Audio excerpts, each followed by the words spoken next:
Selamat bergabung di serial podcast Visipol UGM. Serial podcast ini diambil dari buku Tata Kelola COVID-19 di Indonesia. Aspek yang dibedah mencakup gagasan bab, intisari, perkembangan paling kontemporer terkait substansi bab, dan rencana tindak lanjut yang mungkin disiapkan untuk kajian selanjutnya. Dieditori oleh Dr. Wawan Masudi dan Dr. Poppy Yunanti, buku 18 bab ini merupakan kolaborasi antara Visipol dengan 37 dosen atau peneliti lintas fakultas di Universitas Gadjah Mada.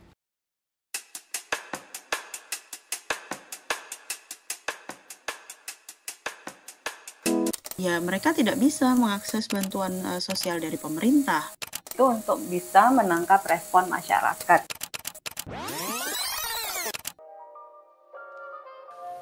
Selamat bergabung di serial podcast Visipol UGM dengan tema Tata Kelola Penanganan COVID-19 di Indonesia.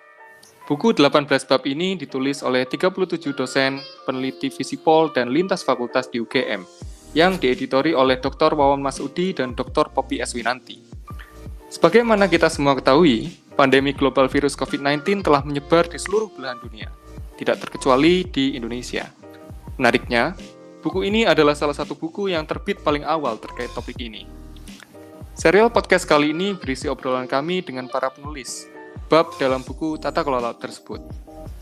Buku ini diterbitkan oleh Visipol UGM bekerjasama dengan Gamma Press sebagai sumbang pikiran kami di masa pandemi COVID-19 bagi para pengambil kebijakan. Versi e-booknya bisa diunduh gratis di website Gamma Press. Perkenalkan, nama saya Irfan Ardani dari Departemen Ilmu Hubungan Internasional UGM. Bersama saya kali ini sudah hadir Mbak Susana Ediono dan Mbak Ayu Diasti Rahmawati, penulis chapter Pandemi dan yang Tersingkir, menaksir urgensi kebijakan inklusif penanganan COVID-19. Halo Mbak Susana dan Mbak Ayu. Halo, selamat pagi Mas Irfan. Ya, terima kasih sudah bergabung dengan podcast Visipol kali ini. Mungkin langsung saja kita membedah isi chapter dari Mbak Susana dan Mbak Ayu ya. Oke, silakan. Oke. Mungkin pertanyaan pertama akan saya tujukan ke Mbak Ayu.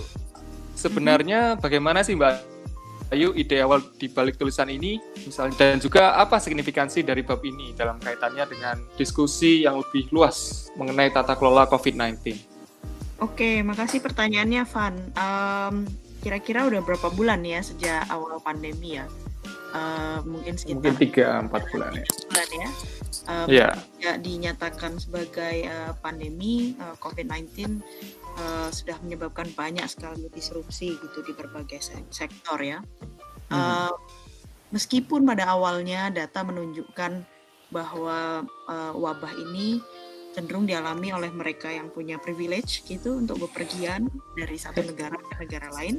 Tapi dalam waktu singkat kalau kita perhatikan di beberapa bulan lalu muncul banyak studi yang menunjukkan kalau bahwa dampak lanjutan dari pandemi ini justru terasa lebih dirasakan lebih besar oleh mereka yang ada di dalam posisi underdogs gitu ya, atau ada di dalam posisi yang yang rentan, yang tidak beruntung di dalam masyarakat yang penuh dengan ketimpangan struktural maupun kultural gitu. Nah, mereka ini adalah kelompok yang tidak punya akses dan privilege gitu yang cukup untuk mengakses mendapatkan layanan kesehatan, memiliki pekerjaan yang punya jaminan pendapatan gitu ya, punya akses ke teknologi dan sebagainya. Secara umum, kajian-kajian yang ada seringkali menyebut kelompok ini sebagai mereka yang miskin atau rentan miskin. Nah, permasalahannya Mbak Susana dan saya percaya bahwa kita tidak boleh gitu dan tidak bisa sebenarnya memperlakukan kelompok miskin sebagai sesuatu yang tunggal gitu. Di dalamnya ada banyak orang dengan pengalaman hidup yang pengalaman menjalani ketimpangan yang beragam gitu. Dan kalau kita cek lebih jeli lagi, ada juga sebenarnya kelompok-kelompok yang miskin karena mereka terstigma gitu. Mereka kecil, mereka mengalami pelianan sehingga keluar dari imajinasi kita bersama soal siapa itu warga gitu ya.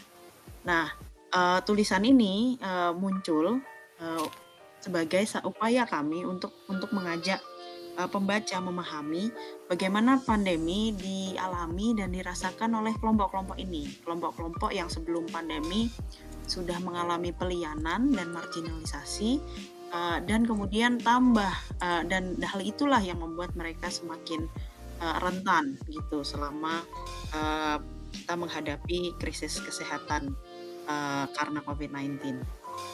Yang kedua, Mbak Susana dan saya juga sadar bahwa ada juga kelompok-kelompok rentan baru yang muncul gitu. Pertanyaannya siapakah mereka dan bagaimana mereka mengalami dampak pandemi, itu juga sesuatu yang kami bahas di sini. Tidak berhenti sampai situ, kami berpikir bahwa tidak cukup mencoba mencari tahu pengalaman kawan-kawan yang termarginalkan, tetapi juga kita harus tahu sejauh mana sih negara sudah memikirkan mereka. Mungkin di titik itu relevansinya dengan tata kelola ya. Apakah misalnya kebijakan yang dibuat sudah memenuhi kebutuhan mereka, sudah mengakomodir kebutuhan mereka yang spesifik, apakah sudah mengakui jalin kelindan beragam faktor yang membuat mereka tereksklusi dan semakin tersingkir. Dan terakhir tentunya kami berusaha merefleksikan apa saja yang masih perlu dilakukan gitu. Mengutip tulisannya Arundhati Roy, kalau kita ingin memperlakukan pandemi ini sebagai portal, maka jangan-jangan kita bisa menggunakan krisis kesehatan ini sebagai pintu guna menyelesaikan problem keadilan sosial secara inklusif. Kenapa begitu? Ada dua alasan sebenarnya. Memikirkan inklusi bahkan di kala pandemi itu wajib gitu ya. Karena ya dalam konteks pandemi sejauh mana kita bisa menjaga kesehatan dan keamanan diri kita sangat dipengaruhi dari sejauh mana kita berhasil menjaga kesehatan dan keamanan komunitas di sekeliling kita gitu toh. Dan masalahnya di komunitas keliling kita itu ada beragam orang, dan ada orang yang selama ini tidak dipikirkan, sehingga yang termasuk mereka yang rentan gitu ya. Jadi sangat tata kelola yang ada di mulai dari level kampung sampai level nasional, mau tidak mau harus memikirkan kawan-kawan yang berasal dari kelompok yang selama ini sudah termarginalkan, mau tidak mau. Oke, Mbak Ayu. Dengan kondisi work from home ini, salah satu tantangan yang biasanya kita hadapi dalam melakukan riset umumnya adalah pengumpulan data. Nah, bagaimana cara Mbak Susana mengumpulkan data yang dibutuhkan dan mengatasi permasalahan ini, Mbak? Makasih Mas Irfan. Ini memang pertanyaannya sangat penting ya, dan juga cukup reflektif buat saya. Jadi di tim kita ini ada 3, saya, Ayu, dan satu lagi Tata atau Tantra. Nah, kita itu di awal April itu bergabung, diundang oleh Mbak Popi untuk bergabung dalam penulisan chapter, karena ini bagian dari buku yang sudah Mas Irfan tadi jelaskan. Nah, di awal itu seperti seperti mimpi begitu ya. Apakah mungkin, karena jadwalnya itu sekitar 2 minggu, 3 minggu, apakah mungkin kita bisa menghasilkan tulisan dalam waktu sesingkat itu, ketika kami bertiga juga dalam situasi bekerja di rumah, karena waktu itu kampus sudah sudah menyarankan ya agar aktivitas akademik bekerja di rumah saja. Untungnya itu kita bertiga, saya belakangan sebetulnya terlibat dalam penulisan buku tentang social inclusion. Jadi kita punya gambaran awal mengenai isu-isu yang penting untuk kita telusuri, untuk kita ungkap dalam proses berkembangan wabah COVID ini. Per Maret, per April ya ketika itu. Nah, jadi oleh karena itu kita berpikir kemudian ini akan merupakan bentuk asesmen cepat. Jadi kita harus melakukan pengamatan ya, tentu secara online, perubahan wacana kesehatan, karena pada awal itu wacana kesehatan ini sangat dominan, sangat kuat ya. Betul. Kemudian wacana ekonomi ini mulai muncul ketika himbauan untuk bekerja dari rumah, jaga jarak itu sudah menjadi semakin kuat pula. Dan kemudian yang dominan ketika itu tentu respon dari pemerintah, dari pejabat ya, dan kami Betul. Juga harus mampu ketika itu untuk bisa menangkap respon masyarakat ya. Artinya bagaimana masyarakat tidak cuma merespon persoalan wabah, tapi juga merespon kebijakan itu juga. Dan ini merupakan hal yang relatif baru saya kira. Nah, kita melakukan kegiatan itu sifatnya online, Mas. Jadi pengumpulan dokumen kebijakan juga kita lakukan online, kita analisis online. Ketika waktu itu Mbak Ayu juga perlu melakukan interview karena kelompok marginal ini jarang sekali disebut sebetulnya di dokumen-dokumen kebijakan. Kemudian Mbak Ayu melakukan wawancara juga lewat WA call atau dengan online ya.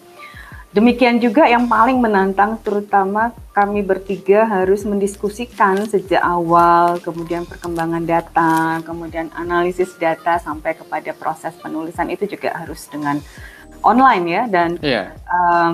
Dan untungnya itu bisa dilakukan dan memberikan juga semacam pemahaman baru bagi kami bertiga.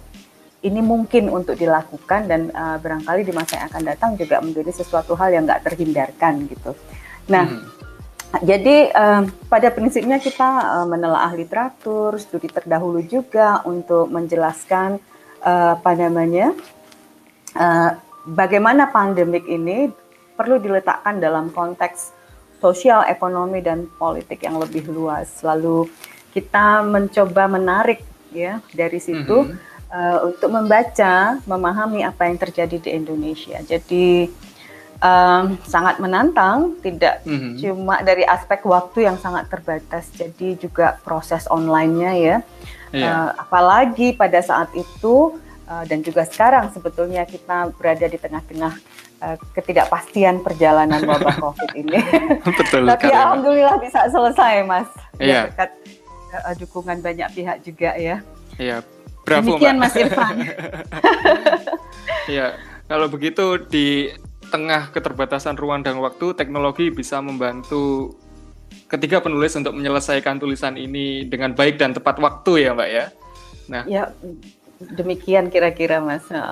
Kalau kembali ke persoalan substansi, tadi saya mendengar satu kata kunci yang cukup menarik yang disampaikan oleh Mbak Ayu mengenai generalisasi tentang kategori miskin dan rentan miskin membuat kelompok yang marginal ini seringkali tertinggal dalam kebijakan-kebijakan yang dikeluarkan pemerintah untuk menanggulangi pandemi ini misalnya. Dan tentu salah satu isu yang cukup penting adalah bagaimana kelompok ini bisa direkognisi sehingga kebijakan itu bisa mencakup dan juga mengatasi permasalahan yang dirasakan oleh kelompok ini. Tapi saya ingin menggali lebih lanjut soal ini dan sebetulnya intisari dari argumen tulisan ini sendiri apa ya Mbak Ayu dan Mbak Susana?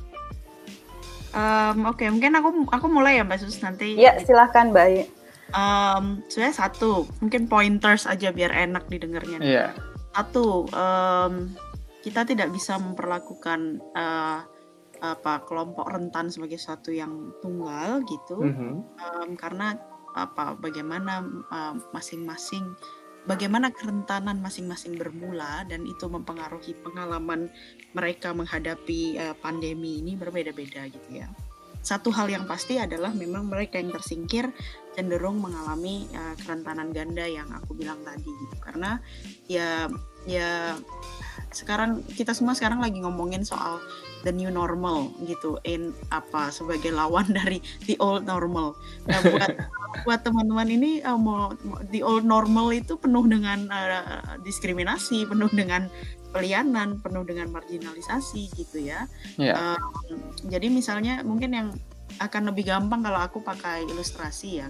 Aku mau wawancarai misalnya kawan-kawan transpuan di Jogja gitu.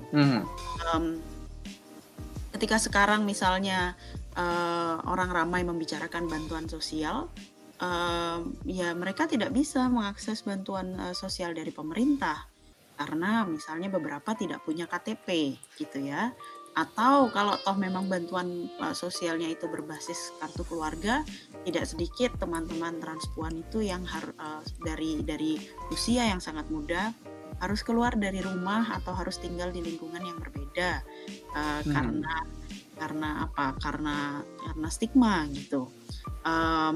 Jadi bagaimana mungkin mereka misalnya bisa keluar dari jebakan kerentanan kalau mereka tidak bisa mengakses jejaring pengaman sosial yang disediakan oleh pemerintah di masa pandemi.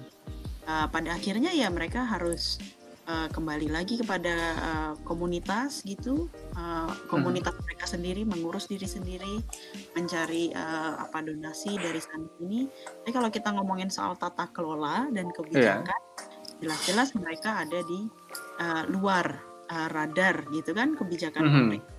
Jadi mau keluar juga susah ya kan, banyak lockdown di sana sini. Sebagian besar dari teman-teman bekerja di jalan jadi pengamen. Ya tentu kalau keluar bukan hanya mereka membahayakan kesehatan diri, tetapi juga sangat mungkin misalnya mengalami perundungan karena kok situasi ini masih keluar cari kerja dan sebagainya. Itu awal-awal begitu ya. Belum lagi kalau kelompok lain misalnya seperti lansia atau perempuan, nanti Mbak Susana bisa cerita lebih detail soal bagaimana isu-isu yang dihadapi perempuan selama pandemi yang tidak hanya selalu ngomongin soal isu kesehatan, tapi juga menyentuh isu-isu yang lain. Kalau lansia misalnya, lansianya itu sendiri di Indonesia, cukup banyak. Ini aging society ya. Jadi populasi lansia menurut Badan Pusat Statistik di Indonesia itu semakin bertambah. Nah, bayangkan dari sekitar 25 juta lansia di Indonesia tahun 2019, rata-rata itu hanya mengenyam pendidikan sampai tingkat SD. Kelas 5 gitu. Besar sekali itu. 65% di antara 25 juta itu menyandang disabilitas. 1 dari 4 lansia biasanya itu berada dalam kondisi sakit. Gitu ya. Tapi data yang sama dari BPS juga menunjukkan bahwa 1 dari 2 lansia masih harus bekerja. Dan 84% dari 25 juta itu bekerja di sektor informal. Jadi kamu bisa bayangkan lansia sebagai satu kelompok rentan gitu, adalah satu kelompok di dalam yang kita sebut miskin tadi, sudah sangat rentan dari sisi ekonomi gitu ya. Coba taruh satu identitas di situ, misalnya lansia yang menjadi penyintas pelanggaran HAM berat misalnya, ya kan, yang untuk waktu yang sangat lama didiskriminasi, KTP-nya diawasi, KTP-nya ditandai dan sebagainya. Jadi Anda bisa bayangkan bagaimana kemudian proses eksklusi yang dialami sebelum pandemi menambah parah, gitu, menambah besar resiko mereka untuk tertular atau terkena dampak lanjutan dari pandemi. Hal yang sama juga terjadi pada kelompok-kelompok rentan baru. Mungkin di sini Mbak Susana bisa nyambung cerita apa aja kelompok rentan baru. Ya, makasih Ayu. Mungkin saya langsung aja ya. Jadi kelompok rentan itu kan kita bisa melihat biasanya dalam kebijakan pemerintah itu biasanya kelompok rentan itu kan selalu terkait dengan mereka-mereka yang tidak mampu secara ekonomi misalnya ya. Dan jumlahnya itu dari tahun ke tahun cukup besar ya. Jadi kalau misalnya paling tidak kalau kita perkirakan pada tahun lalu aja ya, itu sekitar sekitar 12-11% itu kan termasuk dalam kelompok mereka yang tidak mampu, yang itu mendapat bantuan dari pemerintah ya. Terus kemarin kalau saya cek itu ada data dari Semeru misalnya, mereka memperkirakan paling tidak kemiskinan itu tahun 2020 itu akan menjadi 12,4% atau sekitar 8,5 juta orang. Nah, kalau kita mengacu pada konsep kelompok rentan yang dikemukakan oleh BPS ya. Mereka menyebutkan pada tahun 2019 itu ada sekitar 20% dari penduduk yang berada di atas garis kemiskinan sementara.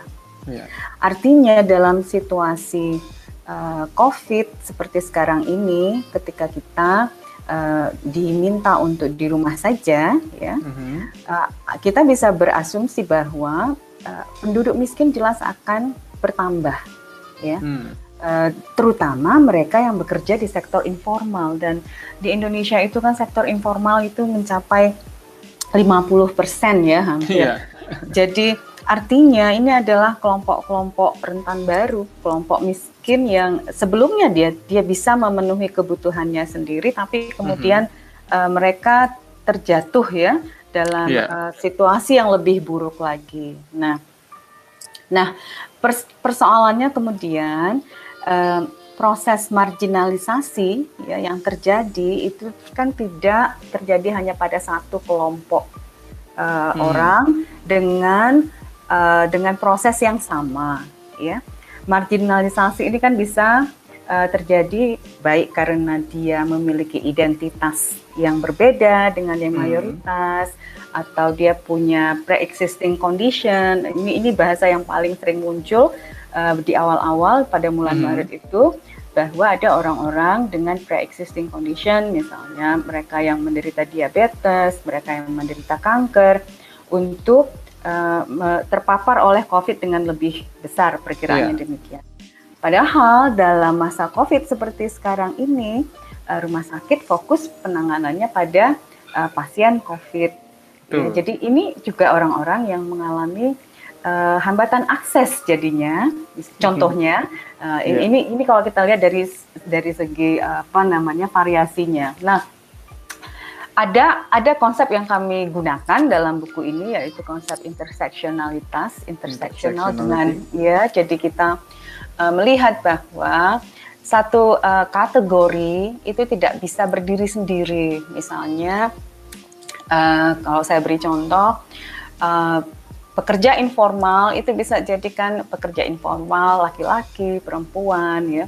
Ketika mereka harus bekerja di rumah atau berada di rumah misalnya, mereka juga memiliki beban-beban yang berbeda ya. Jadi perempuan misalnya dalam kondisi PSBB seperti sekarang, jika ia ibu atau istri, ia mungkin harus menjalankan berbagai peran yang berbeda dengan suaminya misalnya, apalagi dalam situasi sekarang.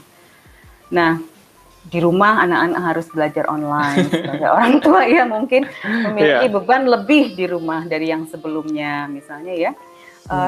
Atau kecenderungan angka kekerasan terhadap anak dan perempuan kita juga dengarkan meningkat ya. Demikian pula yang terjadi dengan transgender.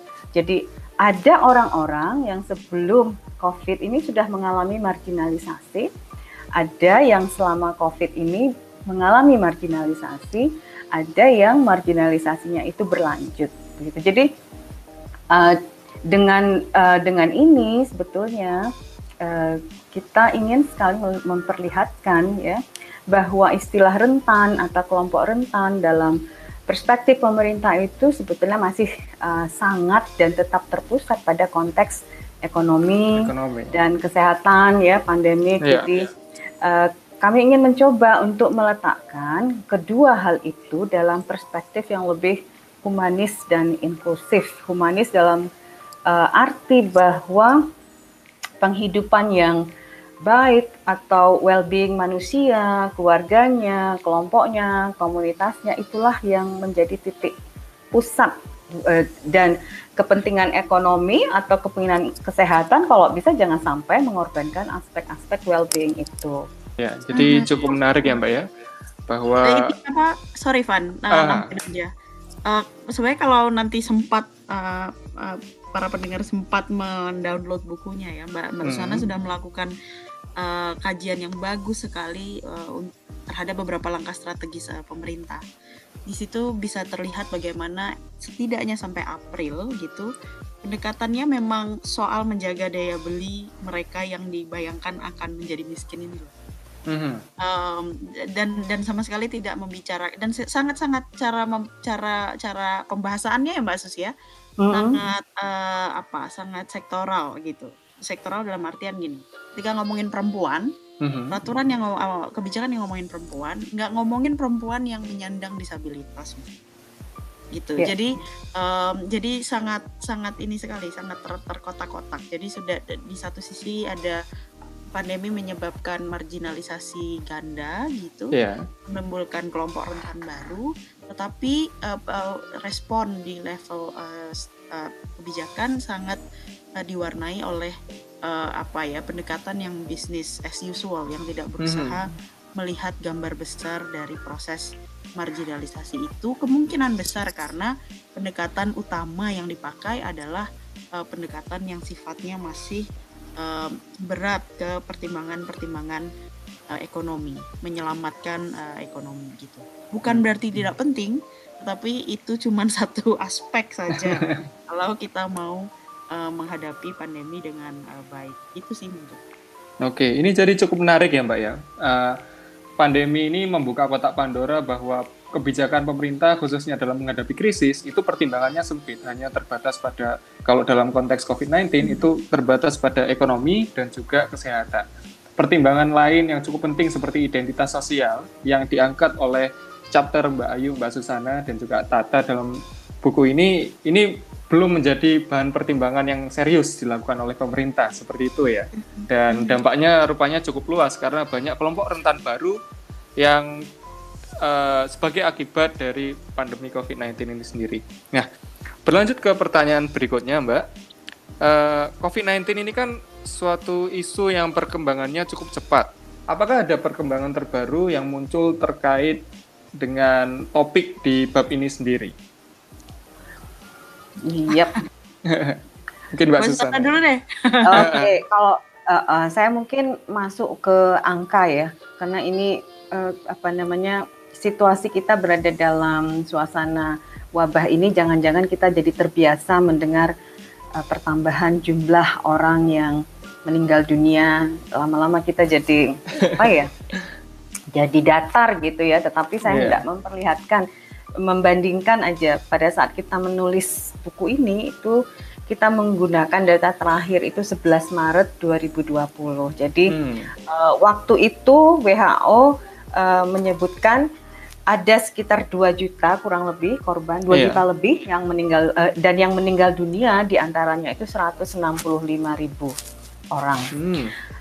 Pagi ini sudah lebih dari 2 kali lipat, Mas Irfan. Jadi ada 4.731.458 kasus. Ini saya cek tadi pagi data kemarin ya. Dan ada 316.169 orang meninggal dunia. Jadi dalam hanya 2 bulan, dalam hanya 2 bulan demikianlah peningkatannya, ya.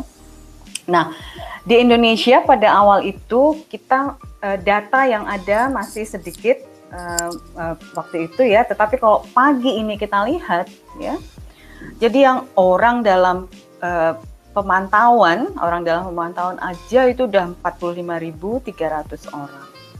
Pasien dalam pengawasan itu 11.891 orang. Positif 18.496, ya, sembuh 4.467, meninggal dunia 1.221. Ini angka yang besar menurut pendapat saya dengan tingkat penyebaran. Saya bukan orang kesehatan, bukan dokter juga, tapi saya membayangkan sebagai orang awam ya di bidang kesehatan, ini angka yang besar.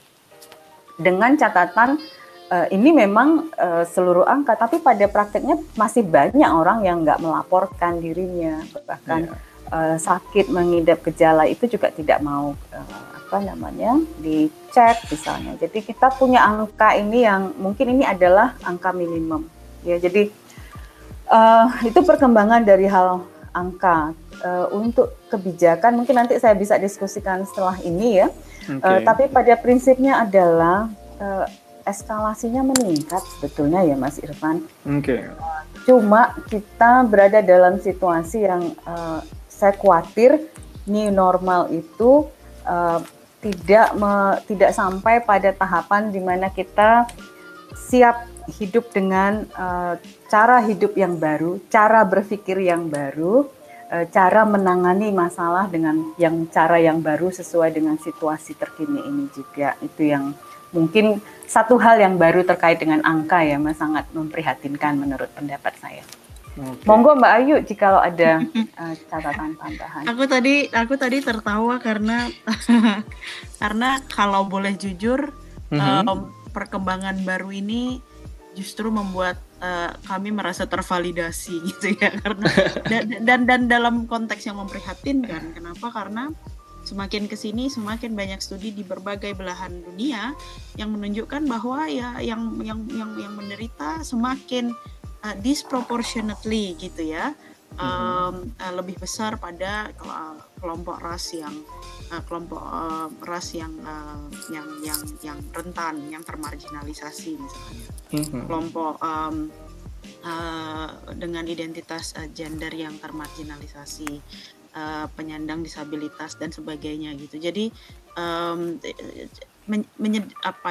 tervalidasi in a sad way, yang karena itu seperti kata Mbak Susana tadi, di balik angka-angka yang besar itu sebenarnya ada banyak kelompok rentan yang harus meregang nyawa, yang menunjukkan bahwa selama 3 bulan sejak pandemi ini dimulai, mungkin masih sedikit upaya yang dilakukan untuk benar-benar memastikan mereka bisa mengelola kerentanan bisa menghadapi kerentanannya dengan baik, sehingga resiko tertular dan terkena dampak itu menurun. Tampaknya itu tidak terlalu ada gitu ya, Van ya. Malah semakin menunjukkan bahwa ya pandemi ini justru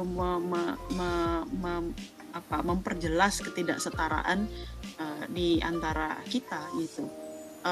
Di Indonesia sendiri aku kira tidak perlu ditambahkan. Aku yakin para pendengar juga sudah bisa meraba bagaimana kemudian kebijakan pemerintah yang terkesan setengah-setengah, basa-basi, bukan basa-basi ya, mungkin setengah-setengah, tidak jelas, maju mundur gitu, justru membuat orang sulit untuk bertindak. Ketika komunikasi resikonya juga buruk gitu, justru membuat kita sulit untuk duduk dan benar-benar berpikir apa yang perlu dilakukan untuk menjaga mengupayakan kesehatan dan keamanan kolektif gitu ya. Ya, dan yang seperti Irfan lihat, akhirnya ya masyarakat kemudian bergantung gitu, hanya bisa mengandalkan satu sama lain, yang ditandai dengan berbagai macam solidaritas. Hal yang menarik yang juga muncul belakangan beberapa hal ini, untuk menyambung poin Mbak Susana tadi, semakin kencang tuh diskusi soal new normal gitu. Cuman kan pertanyaannya adalah what kind of new normal yang akan kita ciptakan gitu. Dia tidak datang dengan sendiri gitu. Studi-studi, kebetulan Mbak nanti mungkin di ceritanya agak nanti, karena ini udah masuk ke apa yang akan Mbak Susana dan saya lakukan. Tapi studi-studi soal resiliensi misalnya selalu membayangkan, kita juga secara awam membayangkan kapan kita kembali ke normal, ya kan? Permasalahannya buat mereka yang termarginalkan, kembali ke normal is not the question, ya kan? Karena kenormalan masa lalu itu hanyalah abnormalitas yang ternormalisasi.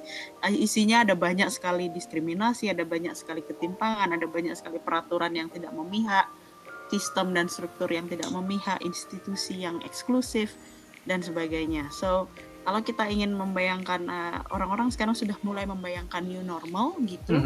Cuman yang perlu kita tanyakan secara serius, kalau memang kita peduli dengan mereka yang tereksklusi, bagaimana caranya supaya new normal ini tidak menghasilkan marginalisasi dan eksklusi yang sama seperti masa sebelum pandemi. Kira itu sih. Oke Mbak Ayu. Ini cukup menarik karena rupanya pandemi dan juga respon dari berbagai macam pihak itu menimbulkan banyak ironi ya Mbak ya. Entah itu terkait dengan kelompok rentan dan kelompok yang rentannya itu ganda, di samping itu juga adanya visi yang cukup besar terhadap new normal tapi tidak didampingi oleh satu strategi yang jelas sehingga bisa jadi visi itu hanya menjadi impian-impian yang tidak tercapai. Nah, tapi yang perlu saya rasa pendengar juga ingin ketahui terkait dengan fokus kajian dari chapter ini kan kelompok rentan baru yang diakibatkan atau yang sebagai akibat dari pandemi COVID-19. Apakah kemudian ada kelompok-kelompok rentan baru lainnya yang muncul belakangan ini dan belum sempat ditulis atau belum sempat diidentifikasi dalam chapter ini? Mungkin ke Mbak Susana ya. Oke, Mas Irfan, makasih banget. Yeah. Nah, sebelum ini kita itu juga sudah melakukan diskusi buku beberapa waktu yang lalu dan ada satu pertanyaan yang sama ya. Bahkan kami waktu itu disarankan untuk mengecek ulang apakah kelompok penyewa kamar atau kos-kosan ya misalnya ini bisa dilihat lebih lanjut kira-kira demikian. Jadi ini setelah kami cek ya, ini memang salah satu hal yang belum kita diskusikan dalam buku ini ya. Saya kira ini menjadi catatan tambahan untuk diskusi-diskusi atau studi selanjutnya ya mengenai housing ini tadi ternyata. Jadi kalau kita lihat ya pekerja informal misalnya itu kan banyak sekali yang hidup di lokasi tempat dekat dengan tempat mereka bekerja, misalnya itu menyewa kamar, menyewa apa istilah bahasa kita sekarang kos-kosan ya. Kos-kosan. Itu. Nah, tentu ini akan beda dengan model kos-kosan yang ada di Yogyakarta yang sebagian besar itu terutama mahasiswa ya. Betul. Ini aja sama-sama penyewa, tetapi situasi mereka mahasiswa dengan pekerja informal yang kemudian harus berhenti bekerja itu pasti kan akan berbeda. Dampak COVID terhadap mereka itu aja sudah berbeda ya. Betul. Di luar aspek kesehatannya. Nah, kita sudah melihat di beberapa media akhir-akhir ini bagi keluarga pekerja informal ketika mereka tak lagi memiliki penghasilan, mereka bisa jadi homeless. Mereka tidak punya tempat tinggal ya. Kita sudah mendapatkan informasi ini dari beberapa media sebetulnya di Solo, di Surabaya, dan juga di Jakarta. Jadi kan konsekuensinya itu mau nggak mau mereka pulang ke kampung halaman. Jadi dari kota-kota besar ya menjadi alternatif satu-satunya itu adalah pulang ya. Saya tak hendak memasukkan perdebatan antara mudik atau pulang kampung. Tapi mungkin ya. tetapi mereka tidak punya alternatif lain kecuali memang pulang ke tempat asal, katakanlah demikian. Dan ini sebetulnya kalau dilihat dari sisi kesehatan berisiko terhadap mereka dalam perjalanan pulang maupun beresiko terhadap orang lain yang berinteraksi dengan mereka. Jadi ada dua hal yang kita lihat. Artinya cukup memprihatinkan dan ini kan dalam skala masif itu udah kita lihat di India ya. Apalagi support system terhadap mereka itu nyaris tidak ada. Nah, selain itu ya dari aspek kebijakan yang baru itu sekarang misalnya tentang kartu prakerja itu hal yang tidak kami diskusikan dalam buku, ini satu catatan baru lagi. Nah, kemudian yang berikutnya itu tentang kebijakan kenaikan rencana kebijakan iuran BPJS. Ini kemungkinan Juli ya, setelah beberapa waktu yang lalu, jadi pada bulan April ya, setelah April itu mulai diturunkan. Sebelumnya kan Januari 2020 itu dinaikkan, kemudian diturunkan. Kemudian ini akan naik lagi per Juli.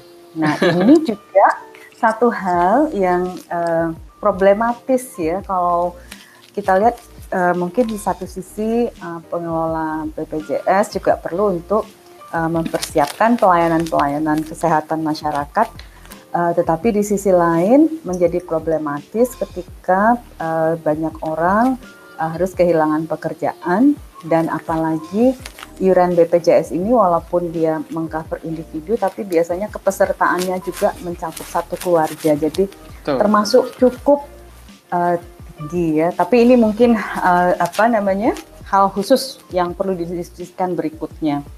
Jadi hal-hal ini merupakan hal baru yang muncul setelah penulisan buku. Tetapi seperti halnya kebijakan yang kami sudah diskusikan ya, tidak serta-merta kebijakan baru ini juga inklusif, dan kita perlu lebih lanjut mendiskusikan ini ya. Yang paling saya kira mendasar menyambung new normal yang disebutkan Mbak Ayu dan yang saya sebutkan sebelumnya adalah bahwa kita perlu gitu ya memperhatikan dimensi-dimensi kunci pembangunan, misalnya ekonomi, politik, lingkungan. Ini kalau kata Midgley sama Hall. Konsekuensinya ya kebijakan kita juga mestinya ya lebih inklusif dan lebih transformatif dalam melihat normalitas baru ini.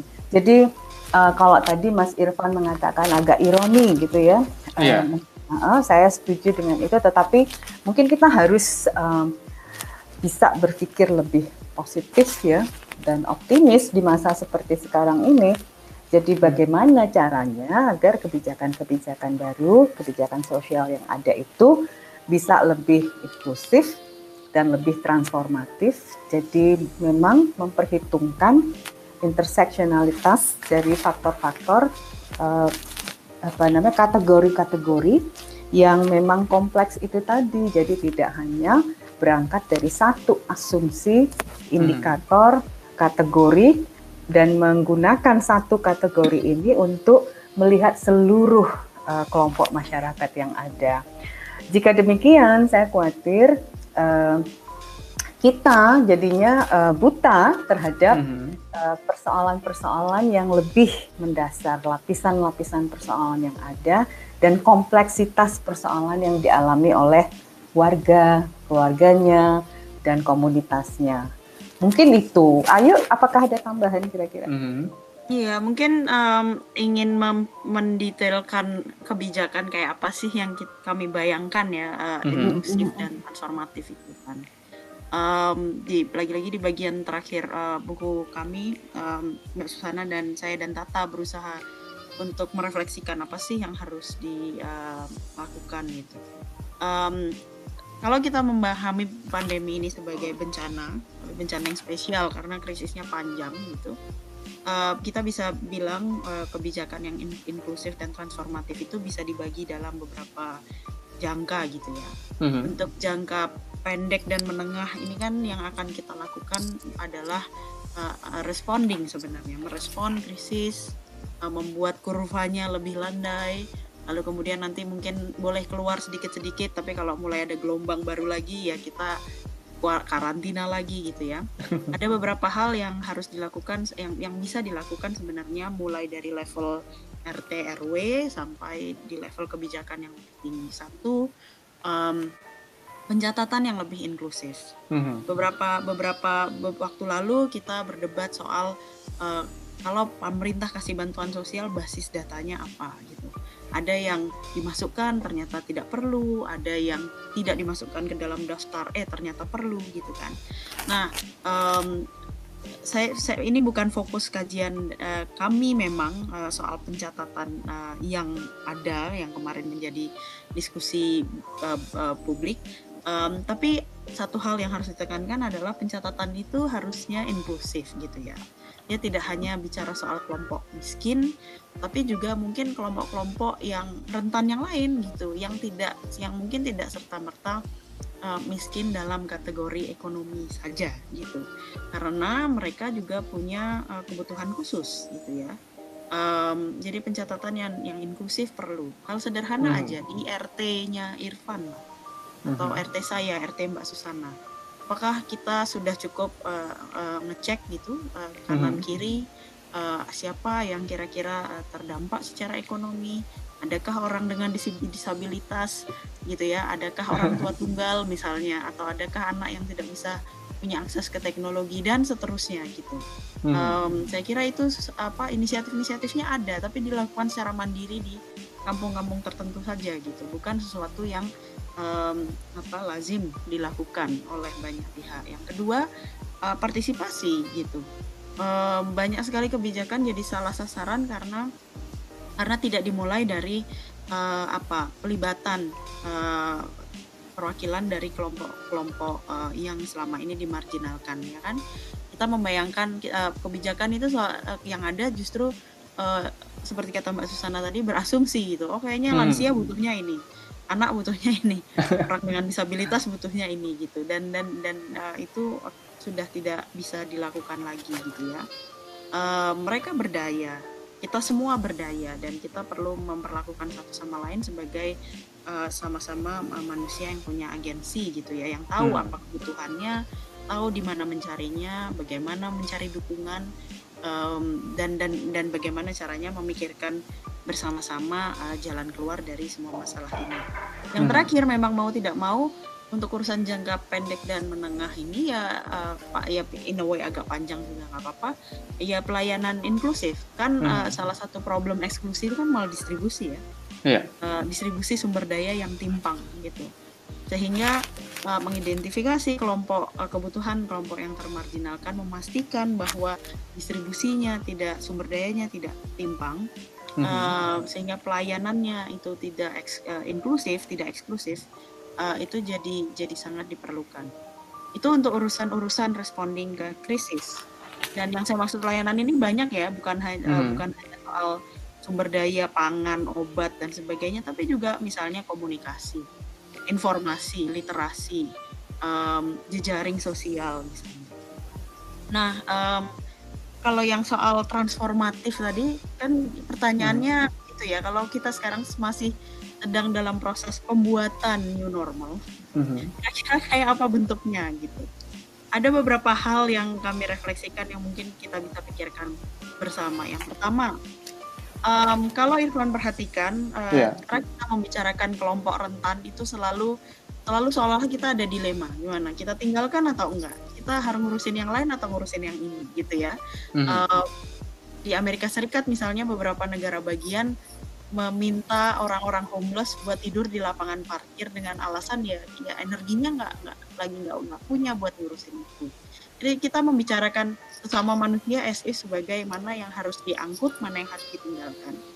Dan tentu saja ini tidak sustainable gitu ya. By the end of the day mereka semua adalah warga. Sehingga kalau kita membayangkan new normal, mungkin nggak sih kita juga jangan-jangan kita juga perlu membayangkan new normal yang gimana gitu ya, masyarakat kita tidak hanya bersolidaritas di masa pandemi, tetapi juga bersolidaritas dalam mendorong kebijakan, struktur, institusi, dan kultur yang lebih mampu menjamin pemenuhan hak-hak warga secara merata gitu. Itu satu. Dan baik itu hak untuk diakui, hak untuk distribusi kesejahteraan yang lebih adil, maupun hak untuk berpartisipasi dan terwakilkan secara politik. Yang kedua, ini hal-hal baru yang muncul semakin ketara sebulan ini adalah banyak juga negara yang bilang oke, kalau kita mau keluar dari pandemi ini dengan selamat, kita harus menegakkan ketertiban dan malah jadinya otoriter gitu kan. Disrupting rules and order di Amerika Serikat gitu. To a certain extent mungkin di beberapa negara di Asia gitu ya. Ada beberapa pemimpin negara yang justru semakin memperkuat cengkramannya atas kekuasaan gitu.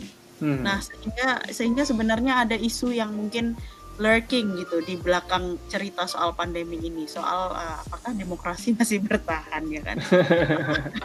Jadi jangan-jangan kalau kita ngomongin new normal, kita juga harus membicarakan itu, bagaimana caranya supaya pandemi ini menjadi ruang bagi masyarakat sipil untuk memperkuat dirinya bukan hanya untuk mengawasi pemerintah, mendorong pemerintah menangani pandemi dengan baik, tapi juga untuk mengadres tadi beberapa ironi yang Irfan sebut tadi, beberapa ketimpangan struktural, beberapa masalah yang mengganggu cara kita menangani dampak pandemi, termasuk mungkin diantaranya korupsi, ya kan? Itu. Lalu yang ketiga, kelihatan banget ya bagaimana kemudian kebijakan soal pekerja itu bermasalah di masa pandemi ini, gitu. Yang seharusnya pekerja esensial yang seharusnya punya jaminan pendapatan, jaminan kesejahteraan malah nggak punya, gitu. Orang semakin rentan karena dipecat, gitu ya, atau diberhentikan, sehingga mungkin the new normal yang kita bayangkan juga harus berpikir soal itu, soal bagaimana mengubah cara produksi, distribusi, dan konsumsi kita, cara kita memperlakukan pekerja, gitu ya, bahwa di situasi krisis kesejahteraan mereka itu kunci kalau kita tidak mau terjebak di problem ekonomi yang berkelanjutan. Soal misalnya upah minimum, tunjangan dan sebagainya, ternyata sesuatu yang mungkin selama ini hanya dibingkai sebagai hak buruh ternyata ngaruh banget, gitu.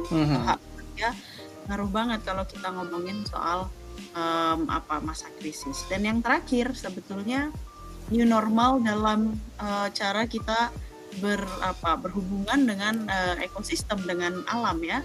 Beberapa studi menunjukkan bahwa kita akan bukan tidak mungkin kita mengalami banyak pandemi di masa depan karena cara manusia membangun peradaban memang terlalu egois, gitu loh.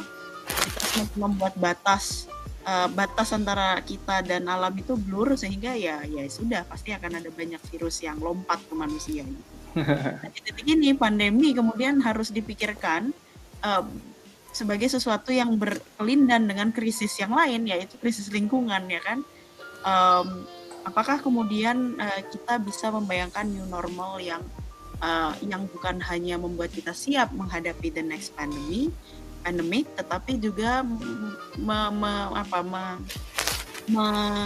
menyelesaikan akar masalahnya, gitu ya, yang berkaitan dengan overproduction, overconsumption, dan tentu saja eksploitasi lingkungan yang berlebihan. Jadi kesannya hanya ngomongin soal kelompok rentan, gitu, kelompok marginal.